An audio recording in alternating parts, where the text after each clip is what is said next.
morning, viewers. Welcome to NOA River State Dialogue. This program is streamed live every Friday at 11 a.m. to 11:30 a.m. Now, recall 3 weeks ago, we started a discussion on building a people of peace. Together, we can overcome security challenges. We also said that NOA launched a sensitization campaign in 2016 on building a people of peace, and the campaign is aimed at raising the consciousness of citizens on the need for peaceful coexistence, on the need for forgiveness and reconciliation, irrespective of the issues at stake. And I have here with me this morning to take on the same topic but from a different perspective, the State Director of National Orientation Agency, Barrister Young Ayotamuno. Good morning, sir. Good morning, viewers. You are welcome. To my left this morning, I have a regular on this program. He is Mr. Ellis Dapa. He is the Deputy Director of Programs. Welcome. Thank you. Good morning, viewers. I'd like to take us back to the topics that we have discussed for the past 3 weeks. Just a little recap before we go on to take it further today. I'd like to ask Mr. Ellis Dapa, can you just give us a recap of the topic, building a people of peace? Yeah, thank you. For the past 3 weeks or so, we've been talking about building a people of peace. And in the process, we'll talk about conflicts, because we said peace. You have peace when there is no conflict. So we discuss about conflict. We define conflict. We also talk about those things that breed conflict in our society. We discuss about the implication of this conflict on our society and on the solidarity and unity of our country. We also discuss about how these conflicts can be resolved. And we talk about, we hinge on dialogue as a way of settling conflicts. Even when we say that we discourage people to go to, not to go to court, we discourage them, don't go to court, apply dialogue. Okay. But don't apply self-help. Instead of applying self-help, that is taking up arms, go to court and resolve their problem. But we in National Orientation Agency advocate and advise people to take on alternative dispute resolution. Okay, thank you, Mr. Ellis Dapa. Now let's go on to what we have today. We've defined what conflict is. Last week we talked about what are the things that breed conflict. Now let's take a step further to talk about how can conflict be resolved. I'd like you to handle that, State Director. Well, first, conflicts, like my colleague has mentioned, no matter the intensity of conflicts, no matter its coloration, conflict is best settled through dialogue. And he also mentioned the issue of alternative dispute resolution. And that has to do with the fact that oftentimes when we resort to the courts, to judicial process, at the end of the day, justice will be dispensed. Okay. But at the same time, some people may feel not satisfied. Okay. So the court itself has looked at the justice delivery system and has come up with another approach, another innovation, which is the issue of the multi-day approach, which he just referred to now. So that is one other way of resolving conflict. Of course, some other organizations have also come up with other approaches. For instance, some people have come up with the peace architectural dialogue as one of the approaches to settling. That is an innovation by the Search for Common Grounds. Okay. They have come up with the peace architectural dialogue, which has to do with mediating the different interests and seeing how whatever that comes out of it can be inclusive in a win-win situation. Okay. First and foremost, what is the interest of the different parties? and trying to reconcile first what are the areas where they have a common interest and where are the areas of differences and mediating through this means. And at some other times, government has also used policy, for instance, using the policy of amnesty to satisfy those people who felt shortchanged, in the placement of infrastructure in the region. So you have different methods of trying to make sure that some of these things are settled. But the ultimate is that no matter the approach, at the end of the day, it must begin and end with dialogue. Okay. So dialogue is very fundamental and vital. Dialogue is key. Yes. Dialogue. I'd like to also ask you a question, Mr. Ellis Dapa.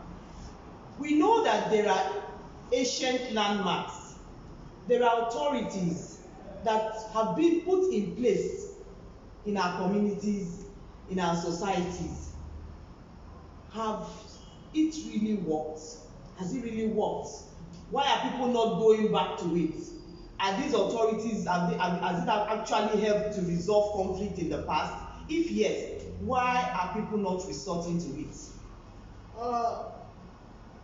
Let me say that in traditional African society, Nigeria inclusive, or just look at it, our local societies, you will see that in those days we have some values. Okay, we have values that help us resolve conflicts easily. Okay, we have these values, but unfortunately, why we're having some of these issues is that most of these values has been eroded, okay, by Western civilization, what we call it Western civilization, including religion, Western religion. In the ancient Africa, you will see that people are always truthful. People see their neighbors as their friend. What concerns their neighbor concerns you. People are willing to help at every time. Okay. For example, if there is conflict in the society, well, we've agreed that everywhere where you have people living together, there must be conflict. The ability for them to resolve this conflict is what we are talking about, building peace. Okay. Because there must be conflict, because people have different interests and different ideas and different affiliation. So there must be conflict. So if there is conflict in the traditional African society, by the time they bring them together to settle them, they will say, you, okay, we have this as our, what we believe in as our religion or our God. Okay. In the name of this thing, everybody should say the truth. You see that the problem will be resolved again. Because people will not lie. Okay. People will just say the truth and the matter is settled. Okay. But now, most of these values have been eroded. For example, in the olden days, if you come from the township, you bring money, you build a big house, or you buy a car, people will ask, what is your son doing? What is this man doing? You will buy drinks to some people, they will say they will not take. What is he doing? They must know how you got this money. But now, instead of asking questions, they will give you chieftaincy title. These values are gone. But fortunately now, that's part of the problem. Yeah. But fortunately now, like in the Nigerian Constitution, we have some of these values in the Constitution. If you check our 1999 Constitution, Chapter 2, Section 23, the 1999 Constitution as amended, you will see the values, what we call the national core values. Yeah. You will see them, about 7 of them. We talk about patriotism, dignity, dignity of labor, integrity, religious tolerance, self-reliance, and many others. Yeah. You see that if we invite these values now, you will see that most of these problems will be solved. Okay. We have religious tolerance. If we tolerate the excess, there will be no religious crisis. So we need to invite these values, the ones we lost, in our traditional society. Now we can find them in our constitution. Okay. We need, as citizens, we need to be patriotic. We need to be tolerant of religion. Okay. Even in politics, we need to be tolerant of the next person. So we have these values. Let us, as citizens, inculcate these values. It will help us minimize the conflict we have in our society. Yeah. Citizens need to go back to our core values. So viewers, you can start sending in your comments, your questions and suggestions. Now I'd like to come back to you, State Director. We talked about, that was last week, we said there are different stakeholders involved in this matter, resolving of this conflict in our societies, in our communities. Because you find that virtually all communities have either chieftaincy titles, youths fighting among themselves, one issue or the other. Even in Nigeria today, places are boiling, angers, people's angers, is up. I want to ask you, who are the stakeholders involved in this process and what is their role? Well, talking about stakeholders, there are many. Okay. But first, I want to put it within the foundation of the fact that nation building is not an easy thing. It takes time, it takes patience, it takes hard work, it takes vision, it takes dream to build a nation. Okay. Secondly, I also want to urge us to be very, very patient in this process. Now, going forward, talking about stakeholders, let me quickly say that there are many. We are talking about state and non-state actors. State actors, particularly governments, at the different levels. And talking about government at the different levels, government can actually do stakeholding through policies. They can also do so through legislation. Okay. For instance, some of the issues that we are having today, the current issues that we are having with demonstrations and then first protests and later hoodlums hijacking a very beautiful, very disciplined process that was ongoing. Some of those things are some of the traces of impatience with the system. We know that there have been some grievances on the part of the citizens, but government, I know, has also taken very far-reaching decisions. One of those far-reaching decisions is the issue of doing a legislation which the president passed, the Not Too Young to Rule Act. Okay.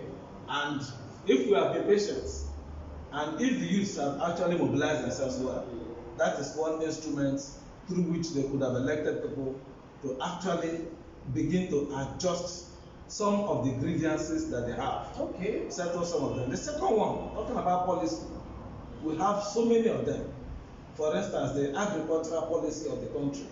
Because one thing that people keep telling you about anytime these things occur, one key issue that they keep talking about is poverty. They talk of unemployment. Yeah. And I know that government has also put in place certain measures. It may not be holistic yet, and it may not be a single solution thing, but I know that efforts are being made in the area of agriculture, Okay. the agricultural policy of the country. And so we need to talk about issues of diversification. These are ways that government can actually, there are some areas that government can look at. For instance, in the area of employment. For us in this region, the issue of modular refineries is very important to us. Okay. The Rivers State government, for example, has set up a committee, the high-powered committee, in fact chaired by the deputy governor, to interface with the DPR on the issue of establishing modular refineries. Okay. Modular refineries in the region. Now, that is in the area of policy. Also in the area of policy, talking about government, we can also talk about the content of our education, which NOA has been emphasizing. Yeah. That government cannot provide all the jobs. So we need things like entrepreneurial education, where you can come out after graduation, after your youth service, you can begin to employ people. Yes. And that is also what is behind the whole concept of empower. Okay. You will see that some of those people who took part in the first batch, some of them today are employers of labor. Okay. So that is on the part of government. Let me not take all the time there. Okay. Now let's move forward. you talk about religious organizations. Like my colleague, the DD programs mentioned here, he mentioned the issue of making sure that we return to our age-long values, because Exactly. whatever your imam or whatever your pastor tells you, you take it serious. So why not we also emphasize morality while we are talking about prosperity gospels? Okay. We also need to talk about morality. Okay. How do you get to some of these things? And then teach the people through the religious organizations the issues, the virtues of hard work, the issues of patience, especially respect for government, because that cuts across every religion, that those in government should be respected. Now you go to the traditional rulers, that is the cradle of our communities. They are the custodians of culture. In the traditional system, talking about their role, Okay. you know, every system has, every community has its means of social control. Okay. And we think that some of these avenues for social control, take for instance, let me take in the olden days, in the Niger Delta, take Okrika for example, we had the Kilo Society that implements whatever the traditional rulers, whatever the traditional system comes up with, whatever decision. And Calamari, you have the Kinesekiapo Society. So these things were there. These were means of social control. So for traditional rulers, I think it is important that we need to reinvent that system and clearly have the process of recruitment settled out. Now, if you go to the school system, what happened at some point that civics and history were taken out of the syllabus? NOA had to virtually struggle for the restoration of civics into our school syllabus. And today, civics is a subject even at schools at the secondary school examination. So it is there. For history, as at 2016-2017, the legislators, particularly the Nigerian Senate, they were fighting to restore that back into the school syllabus. And without that, you know what we have lost. Because the history of the people tells about the past, tells about the present, and talks about the future. So we cannot be dependent on what we are fed from the social media alone. You know, it's garbage in and garbage out. Up till now, it is not a very reliable system of education. It's a system of education, but not as reliable as that. Okay. So the same for the family. The parents also have a very big role to play. Okay. While they leave the home and contemporarily running up and down, they also have a very big role to play towards ensuring that they make the younger generation understand what governance is. Okay. In fact, from the way you cultivate it at that level, the same way it is. Okay. The same for the CSOs. They have that the civil society organizations. They also have a role to play. Okay. In terms of imparting knowledge, in terms of capacity building of the different structures of society, ensuring that you know they do what is right. So I'm sure that perhaps as we progress, I'm sure that we will touch on some of these things. Yes, I'd like to read some comments now from Mr. Bekimbo Williams. He's a regular on this program. Thank you for sending in your comments. He says those authorities are suspects because they are being compromised. We talked about authorities. Yes. And he's saying that these authorities are being compromised. I said no more trust on them. People no longer trust these authorities, even in the community level, the state level, because they feel that they have been compromised. But in all, let there be understanding of issues and one another. Because in our society, there's interdependence. We depend on each other. So he's calling for an understanding of these issues and for one another. Then Mr. Taylor Harry, thank you. You are also a regular on this program. He's saying that can we downplay the role of justice in building a people of peace? That is a question. Mr. Ellis Dapa, please can you take that on? Definitely. We have talked about peace building and conflict for a long time now, for about 3 weeks now. And we said that where you have injustice, there can never be peace. Okay. So I agree totally with him that you cannot downplay justice when you are talking about peace. or peaceful coexistence. You can never. Because look, like what the first person, what's the name, Williams Mekimbo, Yes. said. You thought if our leaders are transparent, our leaders, when I mean leaders, not just government, even our leaders at home, our traditional rulers, our leaders in the church and the mosque, if they are transparent and honest, there will be peace. Even in the church, you can't guarantee there is no peace even in the church. Because you see conflicts in the church, before you know, you see breakaway. So there is conflict everywhere because our leaders are not fair and just. So if there is fairness and justice, there will be peace.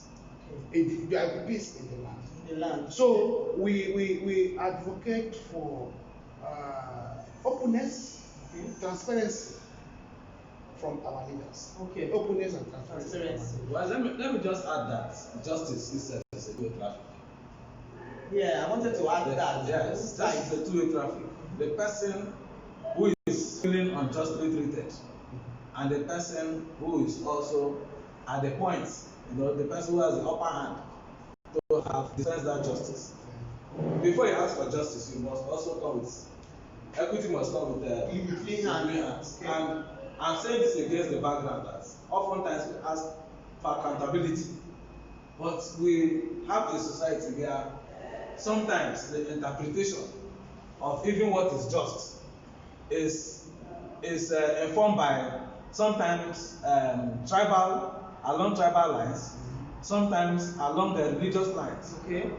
When you begin to interpret societal issues, societal development along some of these values that you already have, you understand? Okay. Like the Holy Books will say, first of all, take the mote that is in your eye before you see the speck in your eye, before you see the mote in the other person's eyes. So when we talk about justice, let us be sure that we are coming with clean hands. Okay. And you must be consistent. Okay. Not today you have a different set of values for a particular person, and another time you have a different set of values because you think that it's not either in your clique, it's not from your community, or it's not from the same religion with you, or it's not from the same social background with you. So let us be careful. Okay. Yeah. I'd like to take in more comments that are coming in from Ms. Blessing Jumbo. She says in conflict resolution, communication or dialogue is important in the atmosphere of peace and justice. We agree to that. I've said that dialogue is important. It is key. Nkechiere Opara, thank you for streaming live with us. She says people must know that dialogue is the best option in resolving conflict issues. We have mentioned that this is the best option. Yes, I just want to mention the issue of communication because today the point where we find ourselves, communication is very important. Yes. And that is why we have also put up this NOA River State Dialogue, this program, to make sure that we reach out to people. Because as it stands now, part of what has fueled the crisis that we have witnessed in the last 2 weeks has to do with the kind of information, the kind of communication, particularly among the younger generation, that are able to manipulate some of the social media handles that some of the social media handles that we have.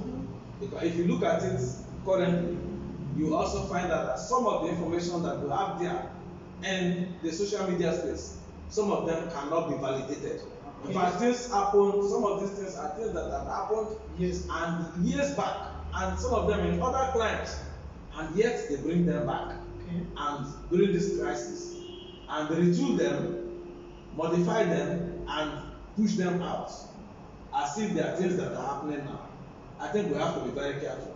We must tell citizens that if you want to actually ask for the source of that information, go to Google and go to the page of that particular system or wherever that information is coming out from. Authenticate the information before you send it out. Because the information that is out there, communicated in the space, the public space, has done more damage. Has done more damage, particularly in the crisis of the NSAS that we found ourselves, that hoodlums later on hijacked. Okay, so many comments are coming in. Let me take the one from Veda Chugada. It says, given the prevailing security threats across the country, especially in the light of the ongoing NSAS campaign, it behoves the government to sincerely seek to regain public trust and confidence.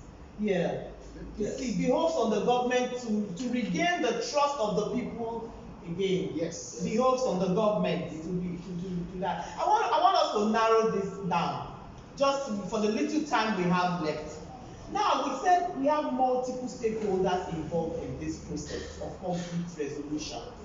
Let us start with our community leaders. I want you to start it. What is the role? What should the community leaders do? Or what is it that they are not doing that they should do now? Well, I think part of what the community leaders should do now is to begin to hold roundtables. Okay.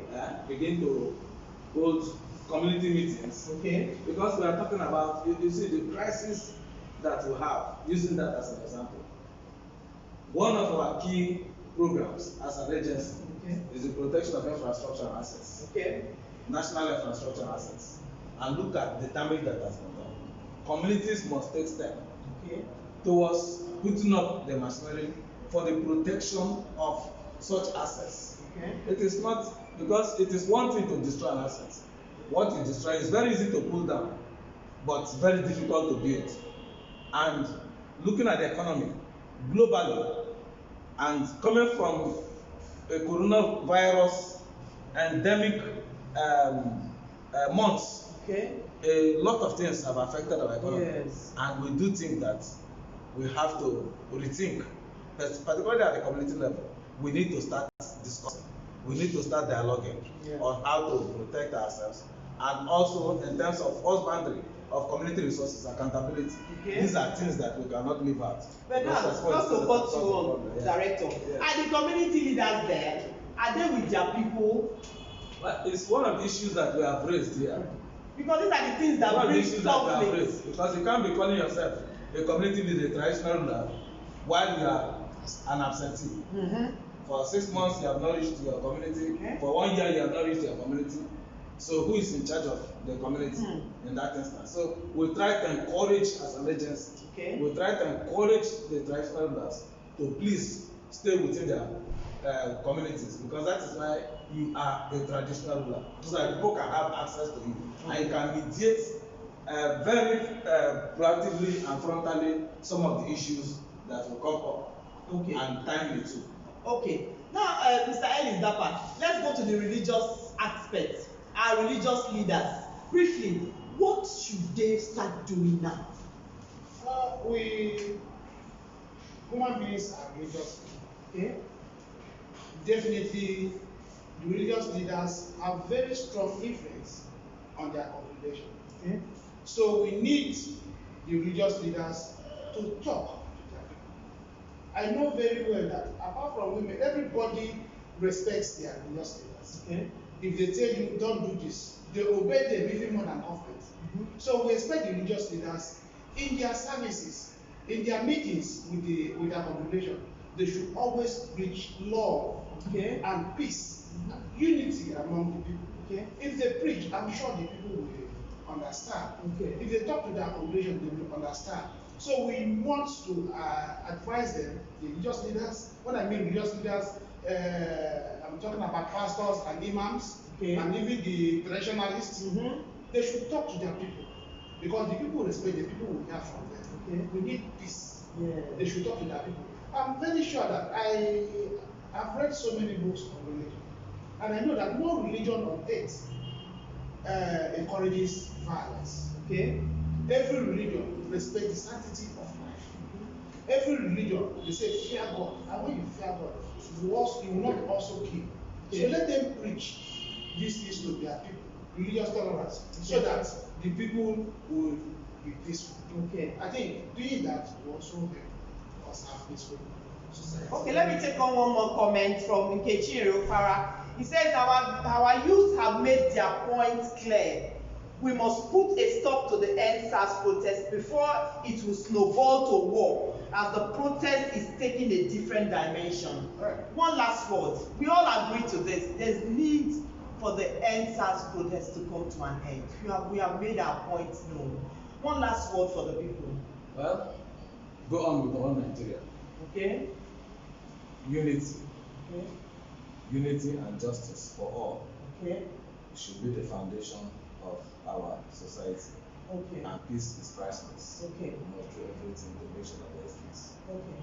So, Mr. Ellis Dapa, one last word for the people. I want to use this opportunity to express my sympathy for those people that their properties were destroyed, and to the families that lost their loved ones, and appeal to the youths to go off the streets and engage the government. Since the government have started doing something, they should engage the government. We have agreed here that dialogue is the answer. Let them apply dialogue. Okay. So, viewers, dialogue is the key. Dialogue is the key. All hands need to be on deck to bring this crisis to an end. And I want to remind you of the second stanza of the national anthem. We'd like to say it together. O God of creation, direct our noble course, guide our leaders right, help our youth the truth to know, in love and honesty to grow, and living just and true. Great lofty heights attain, to build a nation where peace and justice reign. Amen. That is the second stanza of the national anthem. It is a prayer, and we pray this over the nation of Nigeria today. Thank you again for streaming live with us on this edition. Remember, coronavirus is real. So stay safe. Take responsibility for your acts. Remember, do the right thing, transform Nigeria. This is National Orientation Agency, Rivers State.